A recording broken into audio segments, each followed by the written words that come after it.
जय हिंद एवरीवन, कैसे हो आप सभी। आई होप से बड़ा बेहतर और डेफिनेटली अच्छे हो गया। आप सभी कैंडिडेट का, आप में से काफ़ी सारे कैंडिडेट हैं जो इंडियन नेवी का फेज 2 एग्ज़ाम दे रहे हैं या देने जाने वाले हैं या दे के आ चुके हैं और उनके कुछ सारे डाउट आ रहे हैं, तो मैंने कहा चलो क्लियर कर देते हैं। बेसिकली जो भी कैंडिडेट हैं मैं बता देता हूँ। फेज़ 2 अगर एक नॉर्मल कॉमन से वर्ड में बोलूँ तो मॉडरेट टू हार्ड ही बोल सकते हैं या फिर हार्ड ही बोल सकते हैं एक नॉर्मल कैंडिडेट के पॉइंट ऑफ व्यू से। बेसिकली जो पहले से थोड़ा सा फिजिकल में स्ट्रांग थे, जिन्होंने पहले कभी प्रिपरेशन करी है, उनके लिए डिफ़िकल्ट नहीं है।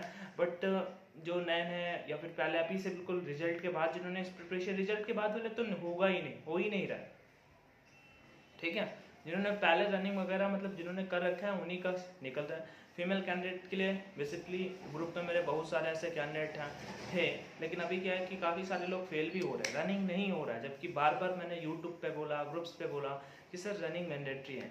एनीवे, हर एक सेंटर का अगर मैं ओवरऑल बात करता हूँ तो मुंबई सेंटर मुझे अभी तक का ऐसा मिला है जहाँ से काफ़ी अच्छा रिस्पॉन्स है। रिस्पॉन्स इन द सेंस अगर 130-40 लड़के हैं तो वहाँ पे 70 to 75 तक का मेडिकल तक वो लोग पहुँच रहे हैं। और विशाखापट्टनम सेंटर है शायद, हाँ विशाखापट्टनम सेंटर पे क्या हुआ कि कुछ ऐसे लड़के नहीं होते हैं, मतलब अब अपन एज के मान लो तो अब दोस्त दोस्त मिल गए या फिर दोस्त दोस्त बन गए, सुबह से लेकर शाम तक साथ में रहना होता है, साथ में फिजिकल के लिए रनिंग करना, 2 घंटे साथ में बैठना, तो दोस्त बन जाते हैं। फिर वो कुछ जो वैसे प्रकृति के होते हैं उनके अंदर की सारी एबिलिटीज़ बाहर आ जाती हैं, शोरगुल करने लगते हैं, हल्ला करने लगते हैं। तो ये चीज़ें कुछ लोगों ने मेडिकल एग्ज़ाम में करी और वहाँ पे जो ऑफिसर थे या फिर जो मतलब देख रहे थे उन्होंने नोटिस किया लाइक। तो जब मेडिकल एग्जाम हुआ तो उन्होंने पता क्या करा, पुशअप्स बहुत ज़्यादा करवा दिए। हाँ, पुशअप बहुत ज़्यादा करवा दिया। आई मीन कि कैंडिडेट कह रहे थे भैया 30-40 पुशअप करवा दिए। देख के पुशअप में बाहर नहीं कर रहे थे, पुशअप बस करते रहो, उठक बैठक करवा दी, ऐसे मुट्ठी बंद करके उठक बैठक करोगे ना भाई, पसीना नहीं भी आता होगा ना तो भी पसीना आने लगेगा। मतलब ऐसे होता है, एयरफोर्स वगैरह पे बहुत बार हुआ है, मेरे साथ में भी हुआ है। कुछ स्मार्ट लड़के होते हैं, पता है क्या करते हैं, जब वो उधर से चेक करते हुए आ रहे हैं तो वो फटाक से ऐसे हाथ ले जाके ऐसे फिर से कर लेते हैं। बट समटाइम्स ये चीज़ होती है, हमेशा नहीं होती, वो देख भी सकते हैं, फिर तो डांट ही पड़ने वाली है। एनीवे, लेकिन क्या मतलब कि सीधा पसीना बिल्कुल हाथ ऐसे करोगे तो स्वीट स्वीट दिख रहा है। तो वहाँ पे एक घटना हुई, मतलब वहाँ पे कैंडिडेट ने किया क्या कि शोरगुल कर रहे थे भाई, नेवी स्ट्रिक्ट होते हैं वो लोग, तो डेफिनेटली उन्होंने फिर पसीना पे शायद पॉइंट दे दिया कैंडिडेट को। 4 से 5 दिन में क्या होता है डेफिनेटली ये मुझे नहीं पता, बट री मेडिकल एग्जाम काफ़ी सारे कैंडिडेट को वहाँ पे मिल चुके हैं। ऐसे ही मुंबई सेंटर का सबसे अच्छा रिव्यू रहा है, दिल्ली सेंटर का ठीक ठीक रहा है। मुझे ज़्यादा कैंडिडेट दिल्ली सेंटर पे पास का नहीं मिला है। और उसके साथ ही साथ और भी जामनगर सेंटर है, जामनगर सेंटर पे तो बारिश हो रही है, वहाँ पे 2-3 दिन से लगातार बारिश हो रही है। सुबह टाइम हर एक डेली वहाँ पे मुझे कैंडिडेट मतलब है मेरे साथ में जुड़े हुए हैं, तो बता रहे भैया डेली ही बारिश हो रही है, लेकिन नावी के फिजिकल चल रहे हैं। लाइक कुछ कैंडिडेट ऐसे भी कहते हैं भैया वो यार नावी ने डिसाइड कर रखा है लाइक कि आंधी आए चाहे तूफान आए हम फिजिकल कराएंगे, ठीक है। और तो फिर वो पानी में रहने वाले तो पानी से उनको फ़र्क नहीं पड़ता है। एनीवे, डेफिनेटली यही चीज़ें थी मुझे जो शेयर करनी थी। अब हम मेन टॉपिक पे आते हैं। फिर से वंस अगेन बोलूँगा, जिनका भी फेज 2 एग्ज़ाम है उनको मेरी तरफ से all the best. Give up नहीं करना, रनिंग पे गिव अप नहीं करना। देखो फिजिकल अब मेरिट का भूल जाओ, पेपर का भूल जाओ, पेपर फिजिकल एंड मेडिकल 80% यही होगा कि आप सेलेक्ट हो जाओ। स्पेशली फीमेल कैंडिडेट अगर किसी का क्लियर हुआ है ना आप में से या कोई क्लियर करेगा तो वैन पेपर आपका कैसा भी होगा आपका नाम जरूर आएगा, दोनों लिस्ट में किसी न किसी लिस्ट में पक्का 100 आउट ऑफ 100% आएगा। अगर आपका फिजिकल क्लियर हो गया, मान लेना हो गया आपका, सेम टू सेम मतलब 100 लड़कियां रनिंग हुआ, 100 कैंडिडेट में 4-5 कैंडिडेट केवल सेलेक्ट हुए हैं और हजारों में लोग नहीं सेलेक्ट किए जाते हैं, ठीक है। तो ये चीज उसके बाद, और क्योंकि 2 रिक्रूटमेंट है तो लगभग मैं बोलूँ तो 400 पोस्टें होंगी, लगभग 800 पोस्टें फीमेल कैंडिडेट के लिए होंगी और लगभग मैं बोलूँ तो फीमेल मेल कैंडिडेट के लिए 3600 से 3500 पोस्टें दोनों इनटेक में होने वाली मिला करके, ठीक है। टोटल लगभग आप 4500 का आइडिया लेके 2 इनटेक का वैकेंसी का चल सकता है। बस यही चीजें हैं। एक, अब जिनका फिजिकल है वो मेल कैंडिडेट हो या फीमेल कैंडिडेट हो, यार जी जान लगा देना अपना, ठीक है। मतलब गिव अप मत करना। अगर क्या किया देखो यार, स्टेज फर्स्ट के लिए 600-700 रुपये फीस भरने में सबसे बड़ी चीज़ तो वही है।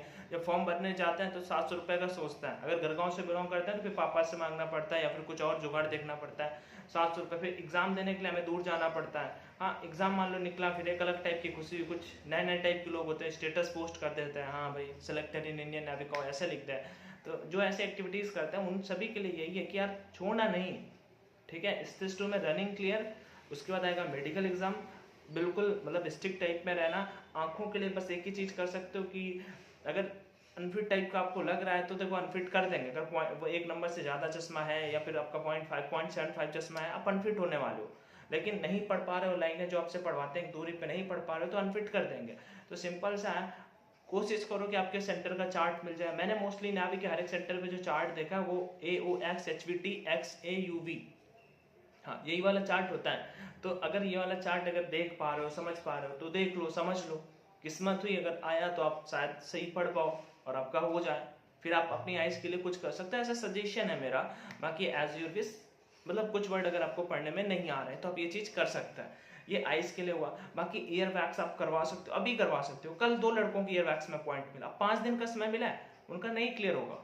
एक बात बता रहा हूँ, फैक्ट है भाई, वो क्लियर करते हैं उनके ऊपर है। नहीं तो पता है क्या होता है, जब आप ईयर वैक्स करवाते हैं, घर पे करवाते हैं तो चलो नॉर्मल है। जब आप किसी स्पेशलिस्ट डॉक्टर से जाके करवाएंगे तो बड़ा अच्छे से चेक करते हैं। तो जब वो अच्छे से चेक करते हैं तो अंदर भाई स्पॉट बन जाता है रेड, ठीक है। और वही उसी का पॉइंट दे देते हैं, उसी का पॉइंट देते हैं और फिर उसी में बाहर करते हैं। 5 दिन रीमेडिकल के लिए मिल रहा है। रीमेडिकल जिनको 5 दिन का मिल रहा है ना, कुछ कैंडिडेट ऐसे परेशान है, भैया वेट 5 किलो ज्यादा है, 3 किलो ज्यादा है, 3 किलो कम है, उन सभी के लिए दिक्कतें हैं, रियली दिक्कतें हैं। वो लोग पॉइंट बना रहे हैं। मैंने 1-1 केजी जिनका वेट ज्यादा है ना कुछ सेंटर पे, उनको अभी पॉइंट बना रहे हैं। और 1 केजी आपको 5 दिन में कम करना पड़ेगा। 1-2 केजी तो आप खैर कम कर सकते हो सकता है आप 2-4 दिन खाना ना खाओ या कुछ 1 किलो तक हो सकता है। लेकिन जिनका 4-5 केजी कम है, 4-5 केजी ज्यादा है, उनको कवरअप करना काफी डिफिकल्ट हो जाएगा। यही चीजें हैं, बाकी और कोई पॉइंट नहीं मिला। या तो ईयरवैक्स पे मिलेगा, यहाँ पे ईयरवैक्स पे मिलेगा, DNS का पॉइंट मिल सकता है, आइस का पॉइंट मिल सकता है, टीथ टूटे फूटे हैं तो मिल सकता है, और उसके साथ में आपको हैंड बैंड अगर सही नहीं हुआ तो, फ्लैट फुट अगर ज्यादा हुआ तो, और अगर टेस्टिकल पे कोई दिक्कत आ रही। बाकी आपको ECG का पॉइंट नहीं मिलने वाला, आपको एक्सरे का पॉइंट नहीं मिलने वाला। कोई बॉडी के अंदर का पार्ट टूटा फूटा है तो उनको वो चीज़ पता नहीं चलने वाली, क्योंकि वो चीज़ नहीं देखेंगे। BP का पॉइंट हाँ दे रहे हैं, BP का भी पॉइंट यहाँ पे कैंडिडेट को दिया जा रहा है। ब्लड प्रेशर जिसे बोलते हैं, यूरिन टेस्ट भी किसी किसी सेंटर पे कराया जा रहा है। बाकी पेपर के एग्जाम का लेवल या सेम टू सेम है। पेपर के बारे में मैं कुछ नहीं बताना चाहूंगा। जो आपने स्टेज 1 के लिए पढ़ा है वही स्टेज 2 पे आ रहा है। बस थोड़ा सा लेवल जो है, अच्छे खासे लड़के हैं जिन्होंने मैंने पढ़ाया है, बताया कराया, वो भी बता रहे कि भैया लेवल थोड़ा सा यार अच्छा आ रहा है स्टेज 1 की तुलना में। तो सिंपल सी बात है, यहाँ पे निगेटिव मार्किंग नहीं है। अच्छे से पूरे क्वेश्चन अटेम्प्ट करो। अगर आपके 35 to 40 फर्स्ट स्टेज में आए थे तो मैं कहता हूँ 35 आए थे पेपर में, 30 तुम कर लेते हो। बाकी अगर 70 क्वेश्चन पे आप तुक्के भी लगाते हो तो 15-20 क्वेश्चन सही होने की प्रोबेबिलिटी होगी, तो आप 50 के आसपास पहुंच जाते हो, जो एक अच्छा स्कोर होगा जिस हिसाब से फिजिकल हो रहा है। मेरे अकॉर्डिंग आज तक का सबसे difficult physical Indian navy conduct करा रहा है, ठीक है, जिसमें फीमेल कैंडिडेट के लिए 10 पुशअप्स, मेल कैंडिडेट के लिए 15 पुशअप, रनिंग में 1-2 सेकंड ज़्यादा नहीं दे रहे हैं, सिटअप्स स्क्वाट्स में कैंडिडेट को बाहर कर रहे हैं। तो इन सब चीज़ों को अपने को ध्यान रखना है। पेपर पे उतना ज़्यादा ध्यान न देते हुए प्रॉपर नींद लेनी है, फिर रनिंग पे जाना है। डरना नहीं है कि हाँ बिल्कुल शुरू में बहुत तेज नहीं भागना कि बिल्कुल शूटम शूट भाग लिए 100 मतलब लगभग 500 मीटर जाने के बाद सांस से बाहर आ रही कि बस करें अब और कुछ कर लेंगे। इन एक्टिविटीज़ से बचना है। मेडिकल एग्जाम में जो मैंने चीज़ें बताई उनको थोड़ा सा ध्यान रखना है, ठीक है। कुछ स्मार्ट चीज़ें होती हैं जो हमेशा अपने को करनी होती हैं, ठीक है। अचानक से जैसे कोई जा रहा है, अचानक से बंद उजेले से आप लाइट पे, मतलब बंद कमरा है, मान लो कोई रूम है, ठीक है, बाहर से आ रहे हो तो अचानक से धुंध दिखेगा, तो थोड़ा सा जब अंदर आओ तो थोड़ा सा रुक के मतलब रुक जाओ। फिर वो बोलेंगे चलो पढ़ो, जैसे है चलो पढ़ो, ऐसे तो फिर आपको पहले ही धुंधला दिख रहा होगा। अगर आंखें कमजोर रही है तो वहाँ पे दिक्कत हो जाएगी। थोड़ा सा रुको या थोड़ा सा पैर सही करने लगो, मतलब कुछ एक्टिविटीज ऐसी होती हैं। आई होप आप सभी समझ रहे होंगे मैं क्या कहने की कोशिश कर रहा हूँ। बाकी मेरी तरफ से सभी को ऑल द बेस्ट है। चीज़ें ठीक चल रही है, बस थोड़ा सा फिजिकल एग्जाम डिफिकल्ट हो रहा है, जैसे रिव्यू आ रहे हैं, और मेडिकल एग्जाम भी थोड़ा सा डिफिकल्ट हो रहा है as compare to previous years और प्रीवियस टाइम, बिकॉज नावी का जो मेडिकल एग्जाम रहा है वो बहुत ईजी होता है compare to Indian air force. Indian air force का एग्जाम थोड़ा सा डिफिकल्ट होता है, बिकॉज वहाँ पे चीज़ें और स्ट्रिक्ट चेक की जाती हैं। वहाँ पे जैसे बॉडी के इनिशियल पार्ट भी चेक किए जाते हैं, और यहाँ पे केवल एक्सटीरियर पार्ट ही चेक किए जा रहे हैं। तो ये चीज़ें हैं। बाकी कोई डाउट आए तो डेफिनेटली कमेंट सेक्शन का यूज करिएगा। एंड बस यही था, ठीक है। Till there everyone, take care यार। वीडियो को दोस्तों के साथ तक शेयर कर सकते हो। चैनल पे फर्स्ट टाइम विजिट किया तो सब्सक्राइब का भी ऑप्शन होता है, डेफिनेटली सब्सक्राइब कर सकते हो। और बस यही था, take care, bye bye and Jai Hind.